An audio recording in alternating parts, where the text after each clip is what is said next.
Hey everyone, I want to thank you for tuning in to one of ePartrade's Race Industry Now Tech webinars. If you're a part of the racing industry or you're just passionate about racing tech, don't forget to like this video and subscribe to our channel so you never miss a new episode.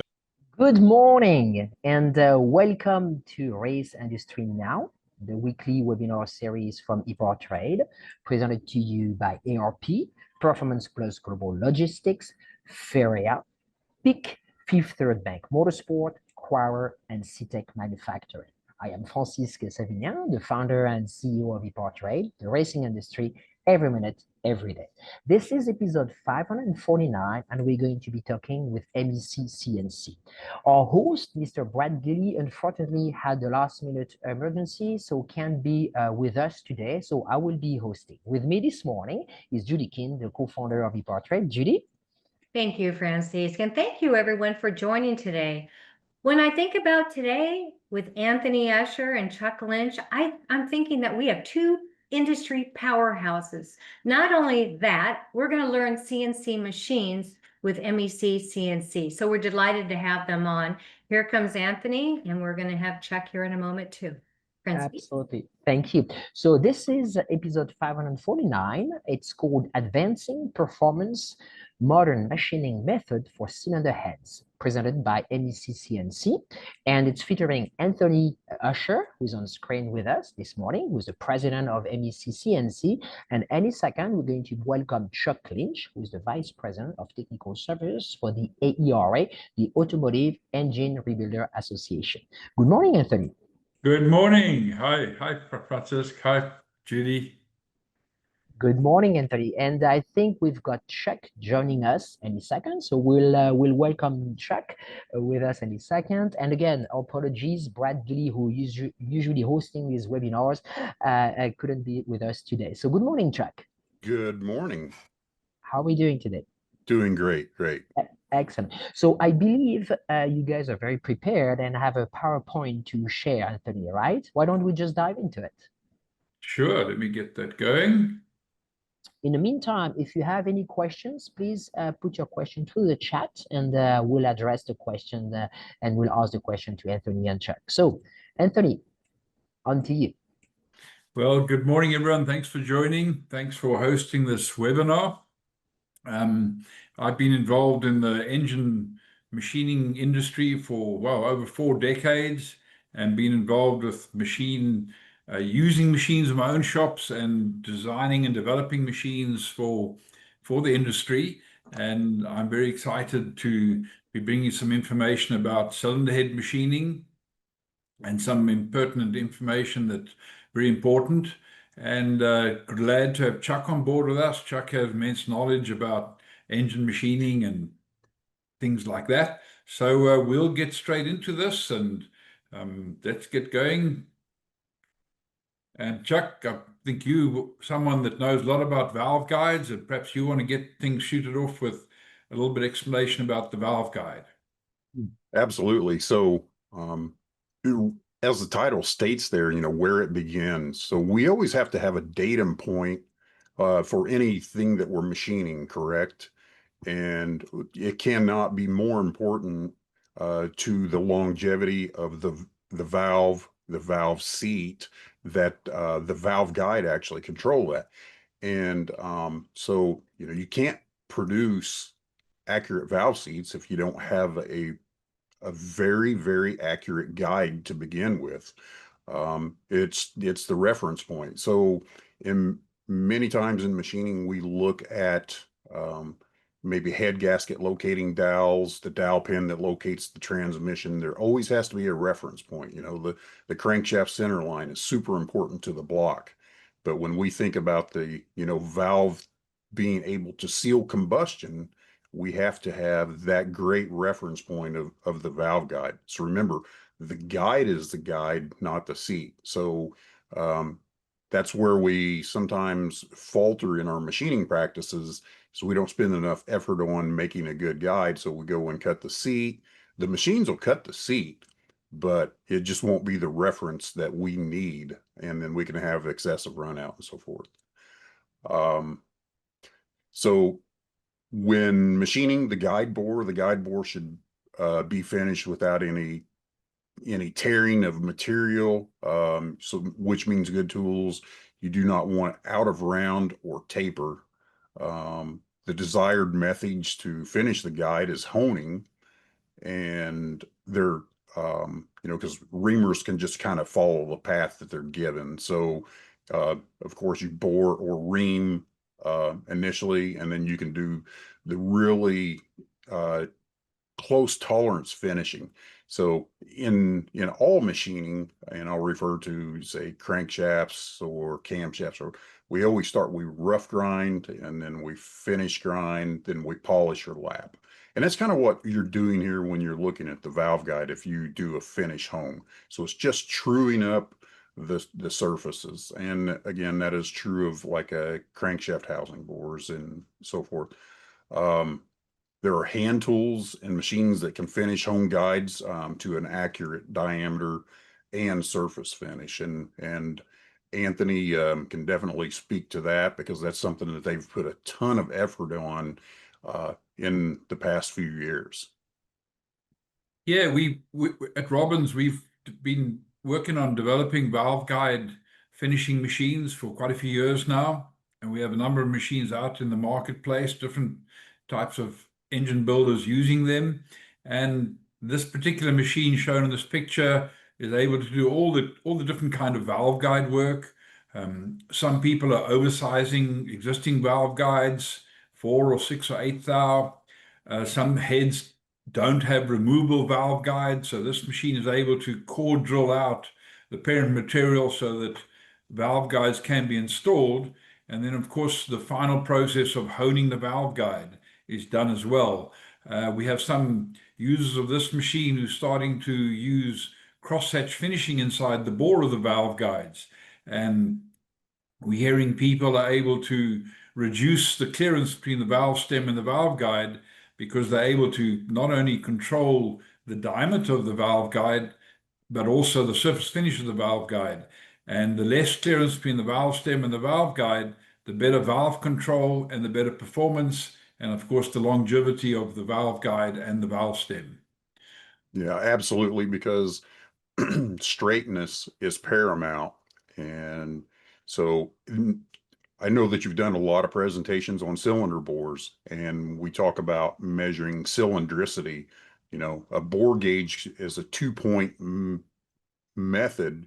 I can measure diameter and stuff, but I could never truly measure if that guide was banana shaped. And that's one of the things that is quite the conflict when you do just reaming, is that you can produce banana shaped holes. So you can imagine if it's a banana shape and I have a big long valve stem that's going through, there are going to be points of contact. So how do I get rid of those points of contact? We usually make them bigger. But if we make them true, straight, round, we don't have to run bigger clearances to accommodate things of that nature. So yeah, there's a huge opportunity to improve the guide sizes, clearances, and again, that datum point that we were talking about earlier by honing the guides. Okay, well, let's go on and talk about the valve seat and some of the details on what goes on in the valve seat. And Chuck, would you like to take this? Sure thing. So the purpose of the valve seat is combustion seal. So in an opportunity to take advantage of that, in the performance world, they have some very, very high seat angles. So 55 degrees. What that does is increase the wedging opportunity of the valve to the seat. So that's going to increase the opportunity to make a seal, a very fine line contact. But the downside to that is the valve can actually want to kind of stick in the seat if the materials aren't matched. But again, that's very, very common in the performance world. Secondly, or you want to transfer the heat from the valve head into the casting. So going back to that guide, that's going to help you control the valve seat runout or concentricity. That is going to be paramount in that transfer of heat. High temperatures can be helped by having like water flowing around the valve seat area. In that illustration, you'll see like the red arrow is showing that would be like a water jacket behind the seat. So as coolant flows around that area, it exchanges heat with your cooling system. So it's, you know, very important that you have good seat to valve contact, just as you should have very good ring to bore contact, because an engine is quite the experiment of thermodynamics, right? So every uh, part that's getting hot has to exchange heat with another part. So the valve seat, Chuck, we've got a little question, if you don't mind, if you can address it. sure. What about triple angle valve seats? Okay, so you know that's one of the things that you know it's about flow, about the breathing around the valve. Actually, that the picture that is showing up on the screen now kind of indicates the valve seating area. So that's where the valve seat is going to contact just against the valve. Is usually the angle that we talk, that's a 45 or the 30 or whatever. The other angles are more about flow. So the airflow into the combustion chamber. So there's a lot of different recipes depending on the type of engine, the you know, the duty the engine's going to see, what service it's in. But many times, three angles is just a small part of it. We often have 5, 7 angles. Um, and when we go back and rework some of the OE stuff, we'll modify that. So again, we can end up with many more angles, but that's more about airflow around it. Now you can also do things as, and Andy will get to this later because that was one of the slides that we do have ahead, is also multiple angles on the valve itself. So typically we're talking about the valve seat and multiple angles, but there are multiple angles ground into valves for some applications. Excellent. Thank you. So this is something that's in my career, and I've been doing this for 30 plus years as well. But trying to move to a non-interference angle, and it's absolutely impractical because we're relying on a valve manufacturer, we're relying on insert cutting bits or the tooling. There's just a stack up of too many tolerances. So it's proven that a half to a 1 degree interference angle um, is the best option. And if you take a look at that top right picture, what you're going to see is the valve seat has got a slightly different angle than the valve. Again, usually a half to 1 degree of interference. That also creates a very fine line of contact, which makes it much easier for the valve to seal as well. So again, when you take the stack up of tolerances, and then it's much easier to seal a very fine edge than a big wide edge. Let's see, form tools, they're usually plus or minus a quarter of a degree on tolerance for manufacturing. And the valve itself has usually got plus or minus a quarter of a degree, so, or 15 minutes, which I have spelled out in the slide. And so that just makes it impossible to do, you know, a full contact angle. Also, combustion forces will be applied against that valve head surface area, and it wants to push the valve through the seat anyway. So we often talk about, we use the term tuliping of valves, and that's those forces that cause that. What it does is basically the applied pressure will push on the head of the valve and try to shove it through the seat, and it'll end up getting a cup shape like a champagne flute. So they call it tuliping the valve. So those forces also will do away with some of that interference angle. And what you never want to happen is what we say bottom line contact. I know it's a little hard to see in my image here, but if it's closer to the stem diameter, that would be bottom line. We don't want the angles to go that direction. And it's also true with like piston rings. They can have sealability issues for angular difference as well. So it's very important that we pay attention to angles in a lot of places in the engine actually, but seat and guides is where it's most recognized. And you go to the next slide. Yeah. And Anthony, you want to speak about that, or I can? Yeah, yeah. Well, valve seat runout, which is a very contentious thing, and a few further on the presentation, we'll talk about how to measure it. But this drawing in the top left corner really shows what happens when you have valve seat runout. First of all, the valve is going to contact at one area on the side of the valve seat, which is going to put a bending moment on the valve. And secondly, it's going to push on the valve guide. So you're going to get bell mouth wearing on the valve guide. And one of the most probable causes of valve head breakage is valve seat runout. I have experienced many people who have broken valves or dropped valves, and they immediately blame the quality of the valve, and they accuse the valve manufacturer of producing a poor quality valve. But 9 times out of 10, when you start measuring seat runout, you find out the seat runout's the problem, and that's what causes the valve to actually break off. Absolutely. And that changes with the distance from the valve seat to the guide.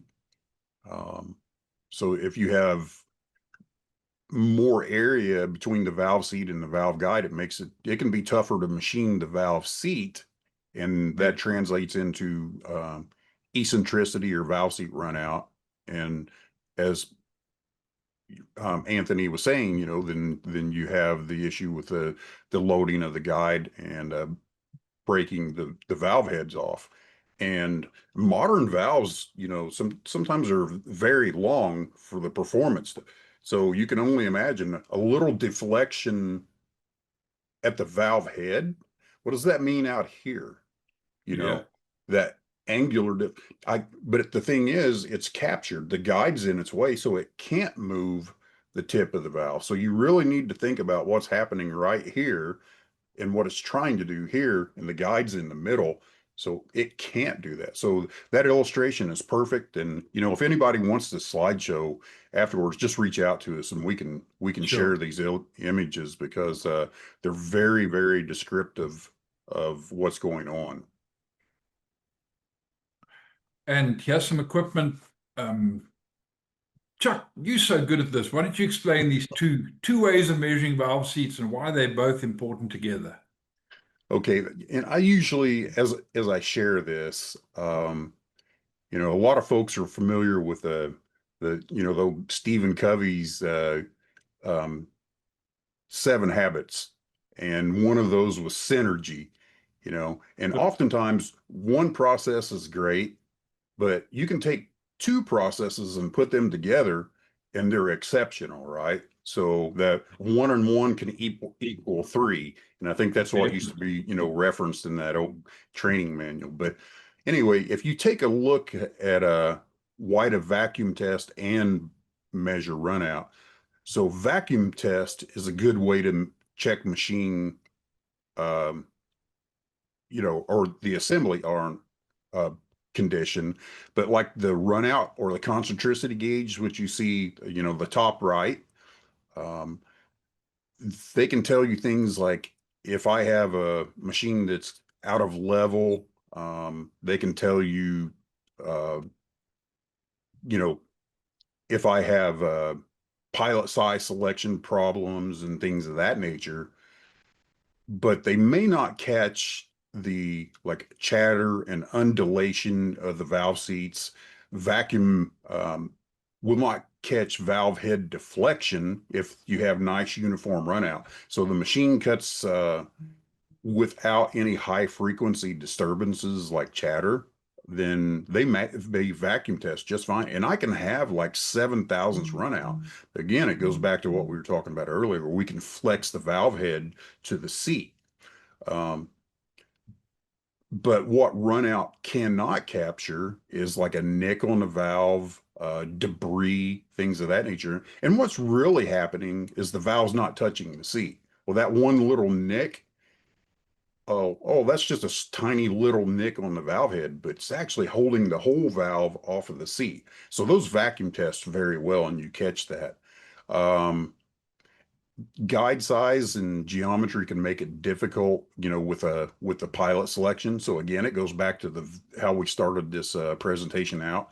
Guide size is paramount in importance. So it makes us look in the right areas for the true problems.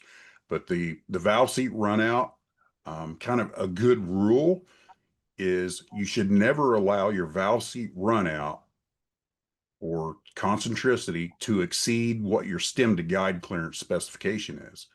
So there used to be kind of the rule 1/1000ths per inch of valve head diameter. Well, what's the valve head diameter got to do with it? That's irrelevant. It's stem to guide clearance, because if going back to the shape of that seat and the valve contacting one another, it's it's a wedge. So I'm going to say that my finger, is the valve seat. I'm trying to take two cone-shaped items and jam them together. So again, with that pressure, I can flex, with the springs and the vacuum force, and they can be disguised. So again, 1 + 1 could equal 3. So the correct pilot for measuring valve seat runout. Here is an example that Anthony's got to share with us, but if you see, that's actually got a straight area down toward the bottom of the pilot, and then there's a little bit of taper at the top. So it's 4/10 of a thou, less than a half a thousandth variation in that taper. But what that does is it locks that pilot in a guide. It makes it much easier to check the valve seat runout. Anthony, you want to speak to that some more? I had a little glitch with my computer. Can you hear me okay? Yeah, we can hear you fine. Okay. We Yeah. can't see you, Anthony. We can hear you, but we can't see you. So okay, Can, keep going. It's okay. oh, you can't see? Yeah, we can't see you anymore. But we can see your screen, so you're fine. Keep going. Okay, good. Sorry, something happened. Okay, so measuring seat runout. The pilot is a critical part of measuring seat runout. And we have two basic designs of pilot. One is commonly called a live pilot, and the other one is called a fixed pilot. And a live pilot is floating up and down in the valve guide, and measuring runout with a live pilot is very difficult. So we always recommend a fixed pilot, where there's a drawing of the pilot below there.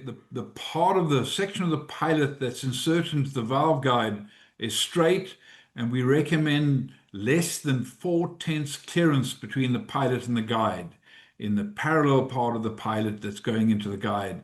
And then the center part of that pilot has a very slight taper, and that taper fixes the pilot into the guide so that the pilot does not move up and down when the concentricity instrument is moving around the seat.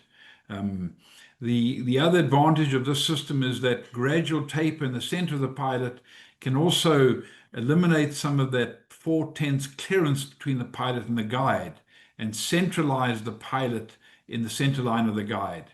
So that's a critical part of measuring seat runout. Okay.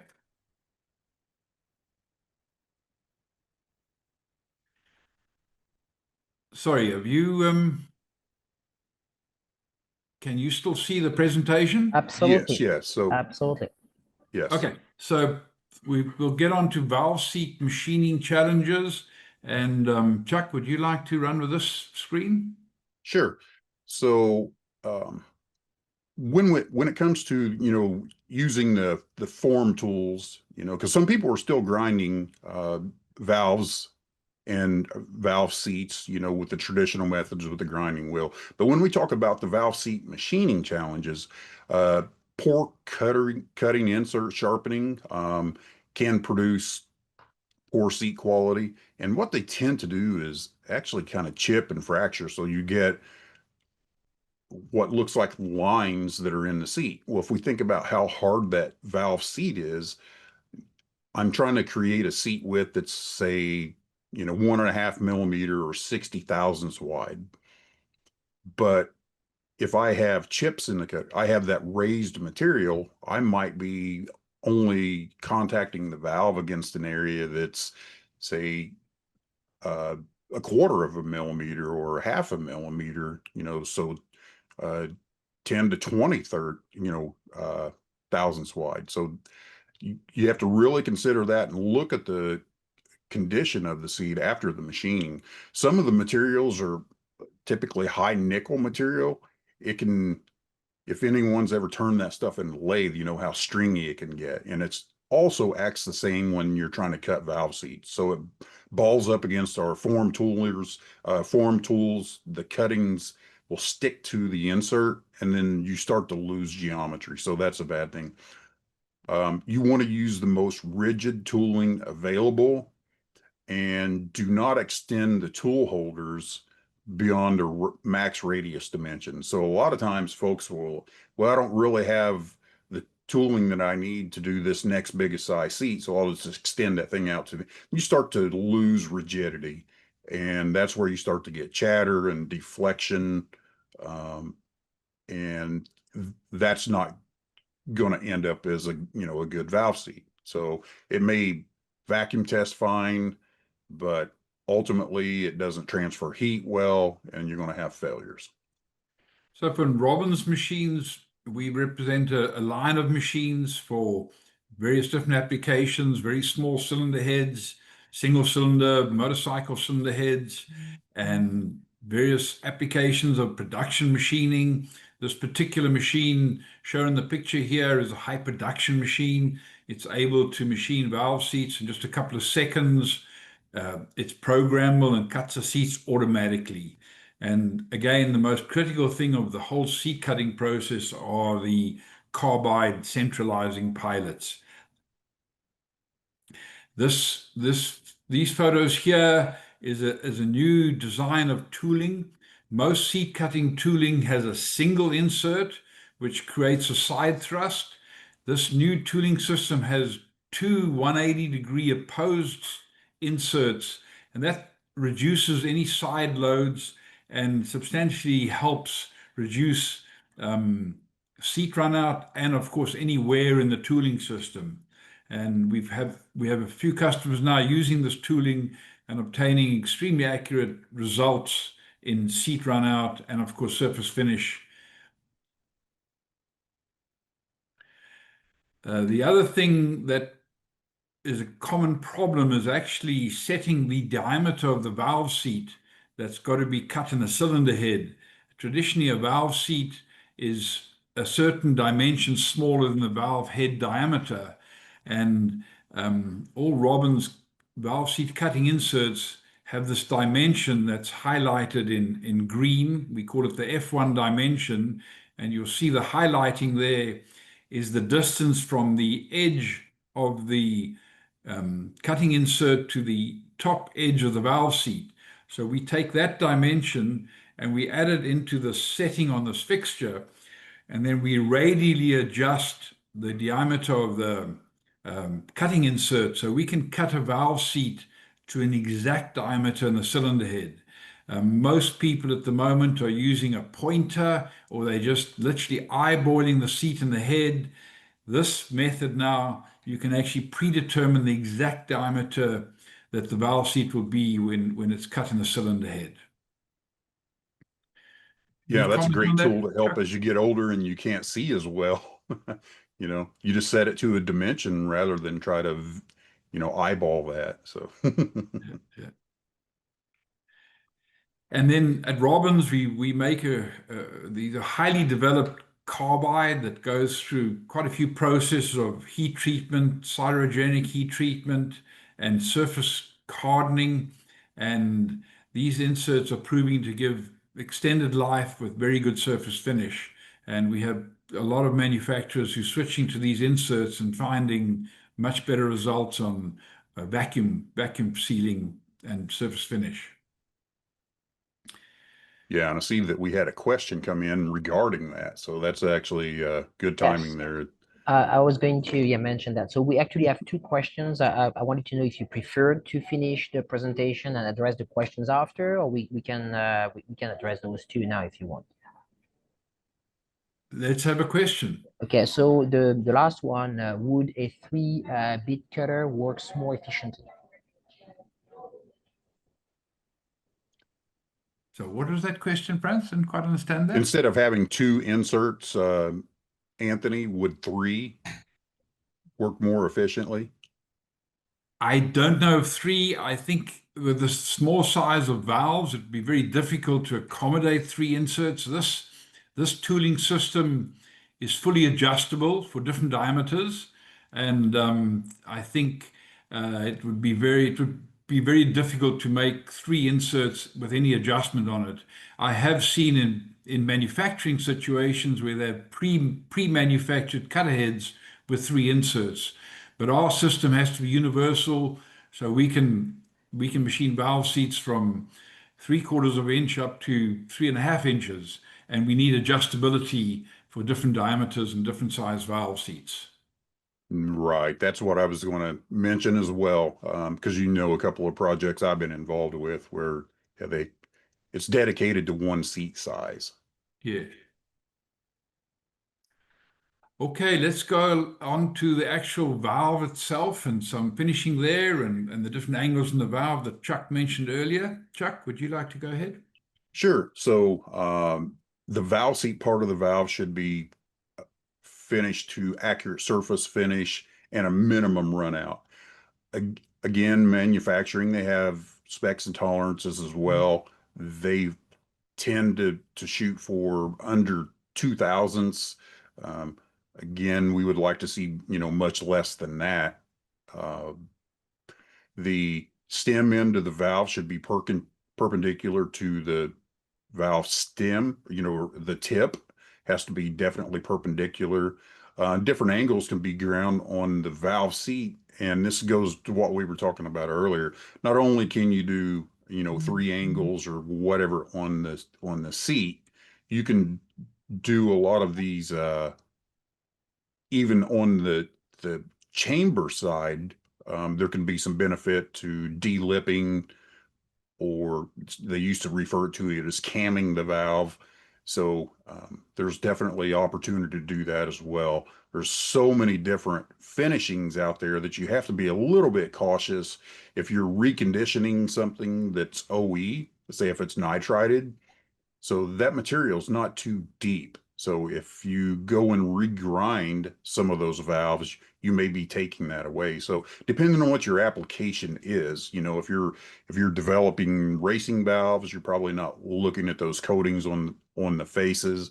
But for engines that we're looking to last at, 250,000 of a miles or longer, they may be nitrided on the face. Well, if I grind that and do some modification of angles, and I'm probably taking the hardness away, then that can actually impact the longevity. The surface roughness can eat into the valve seat depending on the type of the material that was used. But in most instances, you can regrind those, and those are some options that you can have. So. Yeah, important to, again, measuring. We offer a very precise instrument that can measure valve runout in 10,000ths of an inch, and this is a photograph of that instrument. This instrument can also be used to check if there's any runout on the stem, because that can also create some problems. Bent valves, as it were. Right, right. And when you have a high resolution, like on that valve runout tester there, then you can pick up things that, like with your valve grinder, say if I see a high little bleep at a 120 degrees separation, then it's probably something with my chuck that is how it's grabbing the valve. So it can also, it can tell you the condition of that particular valve, but it can also tell you what's going on with your equipment or maybe a supplier of your valves. And most valves, there's some kind of date code or whatever, so you can kind of look and do some troubleshooting if you have a device like this. Another thing you can actually do is it's got that stop at the tip of the valve. You can go beyond the end of the valve, and you can set that like as a gauge length. So if I want to check several valves to see that they're exactly the same from the tip of the valve to that gauge line, in the middle of the valve where they would be referenced when you're trying to set up a particular type of cylinder head. If it's very critical that you maintain a certain height, you can actually do some of that on this bench, and then that will tell you whether I have variation in my valve seat or is it in the valve. Again, valve runout, a similar picture we showed earlier, valve runout itself can also create valve head breakage and seat runout. Absolutely. This is a machine that we offer, Robin's valve grinding machine. It has a precision chucking system where it holds the valve stem with 6 precision steel balls, and we're able to regrind valves or refinish new valves to within a 10th run out. Well, let's go on to talking about cylinder head gasket surface machining and finishing, and the 3 pertinent factors of this, which is surface roughness, surface flatness, and waviness. We're seeing more and more people requesting these kind of measurements after cylinder heads and cylinder blocks have been machined. And Chuck, I'll hand it over back to you. Sure. So with modern gaskets, MLS gaskets, you know, they're all stamped steel, so they don't have the soft materials that are accommodating of roughness and waviness that we used to be accustomed to, you know, with conventional style head gaskets. And those gasket types are out there, but by and large, from an OE standpoint and even in high performance, we've moved to MLS gaskets. So can you go ahead and advance, Anthony? Back one. There. Yeah. So these are some stylus types. So roughness can be measured with a skidded profilometer. Waviness can only be measured with a skidless profilometer. So if you look at the stylus that actually contacts the surface, that's a really good indicator of what we're looking at as far as skidless versus skidded. The skidless, if you'll back up one slide, you will see the drive unit has to be supported too. It cannot lay on the surface that you're measuring. So the drive unit and the stylus are going to be different to be able to measure waviness. So let's go ahead and advance to why it matters. You know, the flatness is the ability for the gasket to meet the surface, and cold seal materials can only stand up to so much. So if I have a truly out of flat surface, it doesn't matter how much high tack or copper coat or whatever, if combustion gases can squeeze through there, it's going to ultimately blow that stuff out. Now in the drag race world, when you take the stuff apart a lot, you can deal with it. But when it comes to longevity, then you really have to address the issue of waviness. So let's go ahead another slide. Roughness, again, the cold sealability is one of the biggest issues that you're dealing with. We used to want a little bit of grip and bite in the gaskets, but most of the OE stuff now and racing with the MLS, you can be really pretty slick. And people will ask, can you be too slick? We won't take enough time to get too slick because you have to do some polishing and lapping, and that's just not going to happen in most of our machine shops. So you don't really have to worry about getting too slick.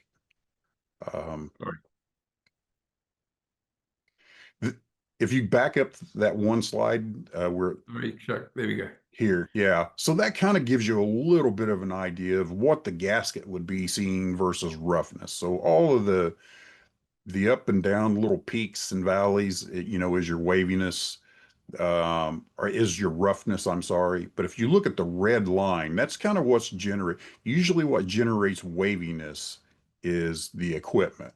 It's the rigidity of holding the part, maybe it's bearings in the machine or something of that nature. So it's a whole different thing than just your cutting insert.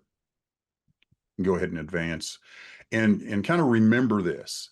If and Mark Malberg from Digital Metrology shared this. Sorry, I don't see his logo on there. It covered with the formatting of the slide, but so if basically the dimension of your thumbnail or fingernail, if you can see stripes, that's waviness. That's not roughness. Yes. So that's very, very important. I've seen a lot of shops where you can see a head laying on a bench and it looks like it's a rainbow. So if that's the situation, you need to look closer and see if you're seeing those indicated stripes, and that's going to be waviness. So you need to make some adjustments to take that out. Impacts of waviness, again, I always say try to think of it as like the suspension bridge.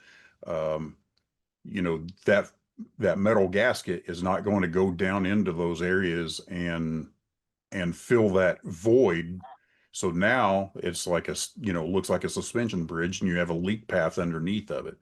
Again, those polymers and what, it may not leak water, but it's ultimately going to leak combustion because combustion forces are too high and they will push that stuff out over time.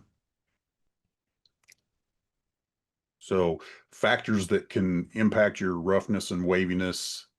PCD works terrific for aluminum, but will fail quickly on iron.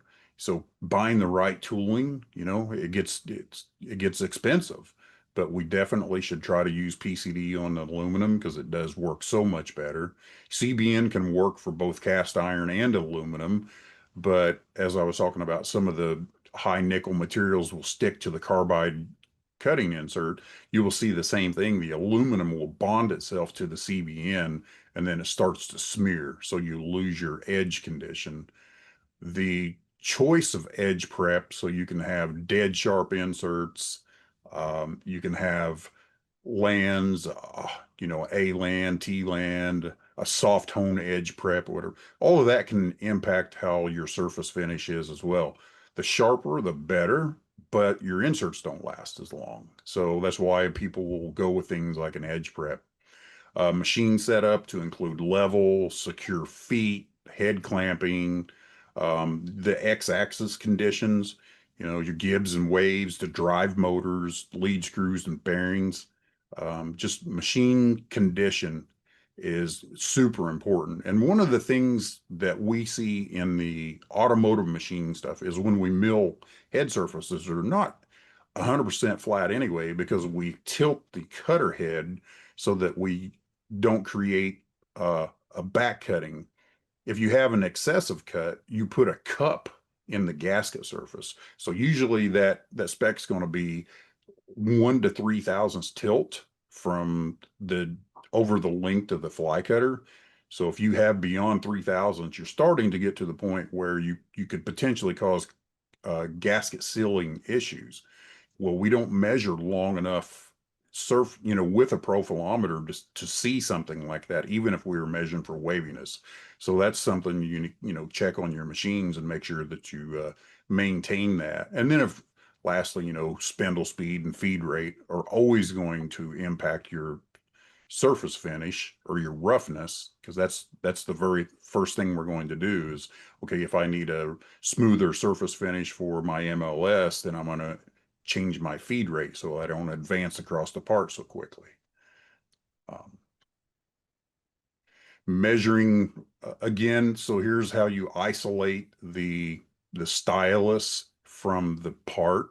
So this is just an example of a profilometer that has a stand that you can actually bring that device down. You can set the cylinder head or whatever you're working on underneath, and then you can measure that. So it's not influenced by the topography of the part. It's strictly, mapping the surface without, again, being resting on that part. So just to finish off this section, this is an example of a modern technology surfacing machine. This machine has been developed with specific bearings and spindle design and precision ball screws and thrust bearings, so that factors like waviness are very, very small, very accurate. And as Chuck mentioned, the setting up of the cylinder heads. This is a close-up picture of a fixture, and you can see the number of supports and clamps to hold the cylinder head rigidly for machining. Well, that wraps up our presentation, and I'm sure there's some questions. Sorry about the glitch from my side, but at least we got through the presentation. Yes, and so first, let's go back to the last question, which is, was the dimension 8 millimeters a few slides back? So what was it? Yeah, go back. I think that's the waviness Yes, is indicated I believe it as, was the 8 millimeters. yeah, 0.8 millimeters, about 0.8, 30 yeah. thousandths. So again, that's going to be the, about the thickness of your fingernail. So if you look at that bottom left image, and you start to see like tiger stripes in a frequency of about 30 thousandths in length, 32 thousandths, then they start to be a problem for the gasket to conform to. So the dimension, Brian, the question is from Brian, it's 0.8 millimeters. Yeah. We had a question earlier from Dean Crawford. Which cutters would you suggest for exceptionally hard valve seat inserts? Which cutters? Are you referring to the cutting insert? Correct. I think that's because of the, work hardened valve seat. So like your ruby hard inserts, Anthony. Yes. Yeah. So that's a good example for those. And, and I've been involved in some folks doing some testing with those as well. And that's exactly why they were requesting those, is because the work hardened seats, they didn't necessarily want to have to extract and replace. As you know, the old saying, iron hardens iron. Well, when an engine's running and you see those temperatures, sometimes you have a work hardening condition. So I have a valve that's opening and closing many cycles per second and peening against the seat, depending on the materials. Sometimes the seats just get really hard, or sometimes they fail. So it's where are you along that? So sometimes, you can cut through that hardened layer and then get back to, the original hardness of it. Sometimes they've just gone too far. But I think, Anthony, you guys have had some quite good success working with some work hardened seats on like the Duramaxes and so forth, right? Yes, we're getting very good results with this new Ruby Hard product, and specifically some of the diesel turbo seats, which really work hard. And this new carbide is able to cut those very, very reliably with a long life as well. Excellent. We're getting close to the end. One last question from Brian. Your slide shows 0.300. Should that be 0.030? I'm thinking we're talking about this question earlier about the 0.8 millimeters that you had the slides. This slide here? Yeah. Okay, so Correct. That's correct. Yeah. okay, excellent.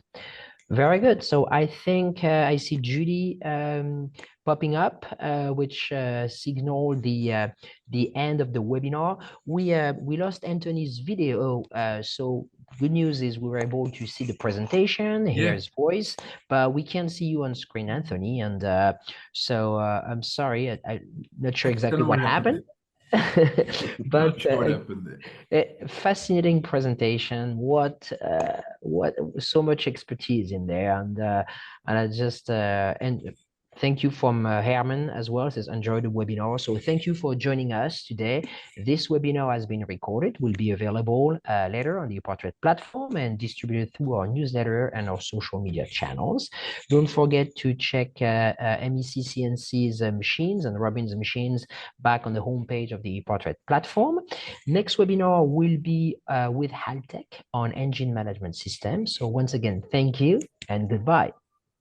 Hey, we want to thank you for watching. Now, be sure to like, subscribe, and click on the bell so you're always up to date with the latest racing technology, industry insights, and exclusive content from ePartrade. ePartrade is a digital platform that we've created basically to make life easier in the business community of auto racing. ePartrade, there is no e-commerce. It's literally a connection just like at a trade show. So now, any time of the year, a buyer could reach out to a supplier. When you see a product that you're interested in, all you need to do is click on request more information, and then from there it is forwarded directly to the buyer or to the supplier. ePartrade really eliminates having to travel, closing down your shop. Now you have a place to showcase globally your racing product and technology. Land speed record holder George Poteet's Speed Demon rocketed 481 miles per hour at the Bonneville Salt Flats. You don't go that fast without ARP fasteners. There is no way that we could go the speed that we've gone, the number of times we've gone, with a lesser quality bolt than ARP supplies to us. And we absolutely wouldn't be where we were today if it weren't for ARP. When failure is not an option, it's ARP-bolts.com. We're Performance Plus Global Logistics. Our team of dedicated performance industry and logistics experts get valuable cars and components to the track on time in top condition. We provide expedited logistics solutions for the performance industry using direct routes instead of deferred options, and communicate all necessary information to the appropriate resources to meet regulations and ensure a smooth transit and secure delivery, both domestically and internationally. And we exceed customer expectations by providing best-in-class service with an efficient and cost-effective system in place. Contact us today to book your next shipment. You work as hard as your truck, and you have no time for downtime. That's why more truck owners trust Blue Def, America's #1 diesel exhaust fluid brand. Each batch is guaranteed pure, so you can avoid costly repairs caused by inferior DEF. Demand America's best for your truck. Blue Def and Blue Def Platinum. Put trust in your truck. With roots in the Midwest that date back well before the Model T, Fifth Third Bank has a long history of serving the needs of automotive companies. While much has changed over the years, our passion for helping businesses put cars on the road and on the track has not. Today, we are more committed than ever as a member of SEMA, a founding member of PRI, and a sponsor of multiple race teams across several racing series. Where can we take your business? Fifth Third Bank. Where will you find Ferrea racing components? Circle track, drag racing, and any top race shop. In every form of motorsports competition, our valves and valve train components deliver race-proven design and technology. And we've brought that same performance to our street applications as well. We're backed by 5 decades of experience, an extensive range of off-the-shelf components, and our custom valve department has the fastest turnaround times in the industry. Ferrea Racing Components. Stand with us or race against us. When it comes to pushing the limits of performance, the pros know there's no room for compromise. At Crower Cams, we don't just engineer camshafts and valve train components, we redefine what power means. Since 1955, Crower Cams has been the name trusted by racers, engine builders, and gearheads around the globe. Whether you're building a street machine, a dragster, or a track car, Crower Cams provides the muscle you need to dominate. And with Crower, victory is within your reach. At SeaTech, we're on a mission to lead the storage industry through innovative custom-built solutions that meet every challenge head-on. Designed for versatility, whether in a commercial setting or at home, we create high-quality, durable products that stand the test of time. SeaTech, engineering and innovation.